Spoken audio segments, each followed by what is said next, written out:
quote, voting on paper is the most hack-proof way of conducting elections. And you agree with that, do you not? Today, yes, I do. And what about you, Ms. Bugvar? Absolutely. At least with a paper record, I should say. And Mr. Burt? Well, I would say that we actually believe that Election Guard provides an even more hack-proof way of voting, but paper as at least a backup or as primary, because the technology would support either, is important to maintaining the security of our elections. So when we talk about a paper ballot, we're talking about a hand-marked paper ballot. Is that right, Ms. Plunkett? It does not necessarily have to be hand-marked, but there should be a piece of paper involved Well, that can now, then be... if the paper involved is produced by a touchscreen voting machine, and that piece of paper also has a barcode, along with the races that the voter voted on, and this paper that the machine produces with the barcode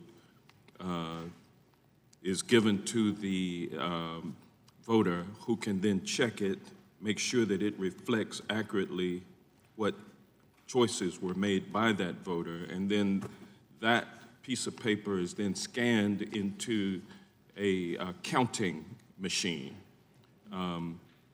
which counts not the actual choices made by the voter, but the barcode on top.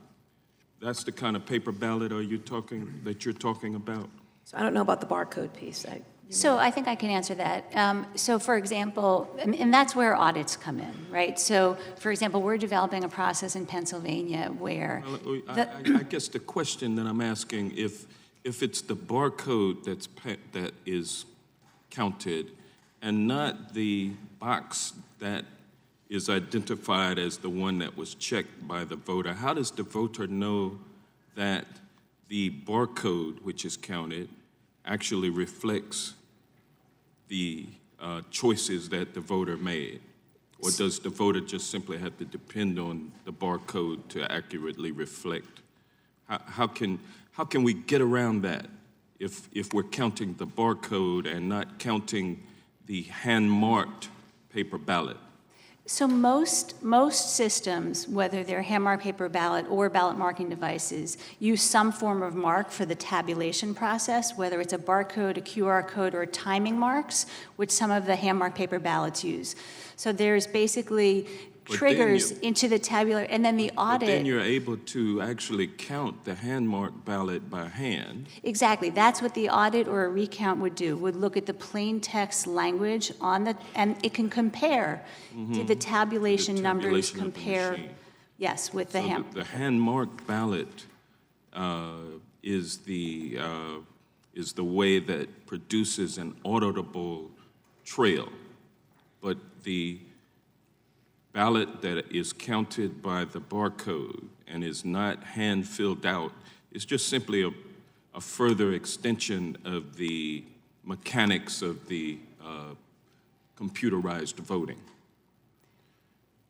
If I may, Congressman, so in the context we are talking about the barcode, that paper still shows the specific individual votes, which the voter in a well-run system has had an opportunity to verify the check marks in the boxes. Yeah, but and so now you've got check marks are not the ones that are counted. I understand. What I'm saying is, barcode. even if it's not hand-marked, if it's marked by the machine, but the voter has verified those boxes, now you have a paper ballot that's verified that can be used for counting. How does the voter verify the barcode or the counting mechanism that really reflects the choices that the voter made? Yeah, so that is part of the audit process that can be performed by looking at the tally against the audited subset of ballots that's selected for the audit, looking not at the barcode in this case, but looking at the boxes that are checked. So the audit system provides for that. Let me just say this then. Isn't it clear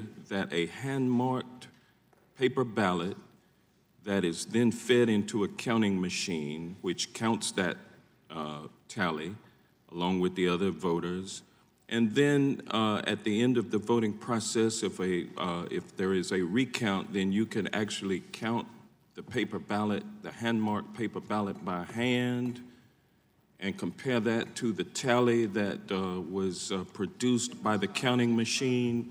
Doesn't that provide the most effective way of auditing the results of an election? I would say that it's not important whether the ballot was hand-marked or marked by a machine, as long as the voter gets the opportunity to verify that what they see on the ballot is what they intended before they deposit it in the ballot box. Either way, whether it's my hand marking or the machine that checks the box, you have a clear representation of the voter intent. And in fact, in a machine-checked box, sometimes that's clearer. As you know, with hand-marked ballots, there's often disputes about what a voter actually intended with the marking, depending on the system. But there's no way Gentleman's of time doing has that. expired. No way of doing that with the electronic Gentleman voting from- process. And I thank the gentlelady, and I yield back. Gentlemen, this time has expired. The gentleman from North Dakota, Mr. Armstrong, is recognized